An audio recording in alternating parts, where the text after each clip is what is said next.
In today's video, I'll be showing you guys how to easily farm the new Eagle boss, aka the Tyrant of the Skies, and get the rare eagle skins that he drops. So if you do enjoy today's video, be sure to leave a like and subscribe, and with that out the way, let's get straight into it. To actually spawn the Eagle boss, you'll first need to come over here at Tiki Outpost, and in this area you'll see two bird statues.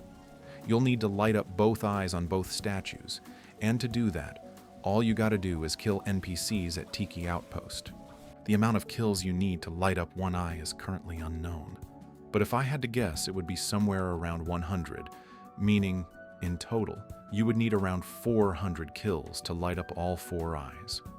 The boss himself will have over 1,000,000 HP, meaning it's pretty much impossible to fight this boss solo.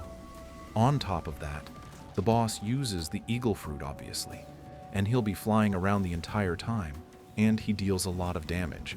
So for most people, they would just give up trying to fight this boss because he already seems too hard to deal with. Luckily, I have a very simple solution to that problem. All you have to do is head into the official Blox Fruits Discord and go down to raid callouts, and there you can find a ton of people hosting their own Tyrant raids. Usually, these servers will fill up within a minute or two, so I'd recommend just watching the chat until someone says they're hosting one. Sometimes they'll ask you to DM them, or other times they'll post the link into the chat. But either way, you can join them. Just be sure not to fall for scams. Here I found someone who already had spawned the boss in, so all I had to do was DM them and get the code to join. After a minute, he sent it to me. Then I joined, and now I just had to wait for them to invite more people. Real quick, I just wanted to mention, the fruits I'd recommend using for this fight are Buddha and Gravity. If you can, use Buddha. Personally, I think Buddha is better. And overall, it's a lot less laggier, since in a lot of these servers there'll be 4 to 5 Gravity users, and in a bit you'll see that it gets insanely laggy. So if your PC is a potato, then this could be a problem for you. And please don't use Dragon.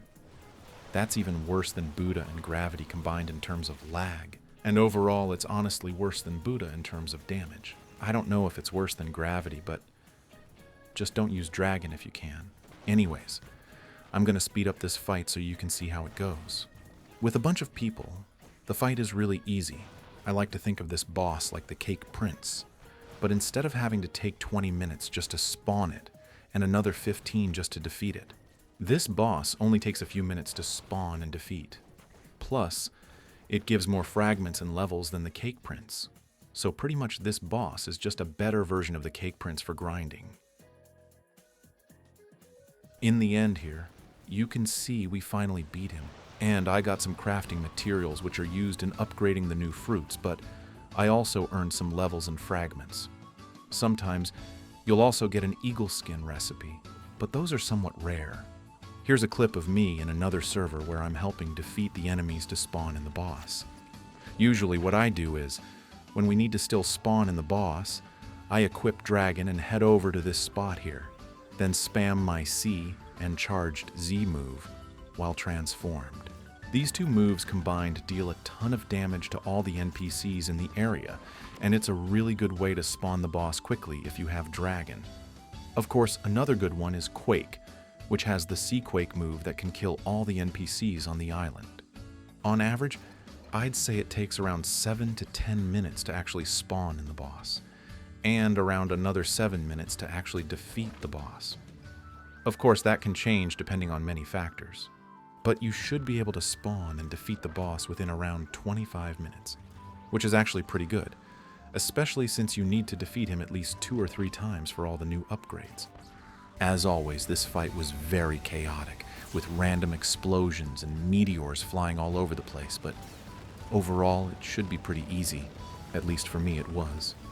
Maybe because I was using Buddha. Also, at the end of the fight, I did get an eagle recipe, which was pretty nice. So as long as you keep farming this boss, you should be able to get all the recipes for eagle fairly quickly. And after fighting the boss around 4 times, I had almost all the recipes. I was only missing one. So if you're focusing on getting a bunch of recipes, then definitely do this method, and look on the Discord for people to help. Of course, if you're just looking for the materials or even just fragments, this is a great way to get both. I do have some more clips of me fighting the boss and defeating him, but you guys probably get the idea now, and I don't want this video to be too long. So, yeah, if you guys have enjoyed today's video, be sure to leave a like and subscribe, and if you have any questions or anything you'd like me to make a video on, then leave it down in the comments below.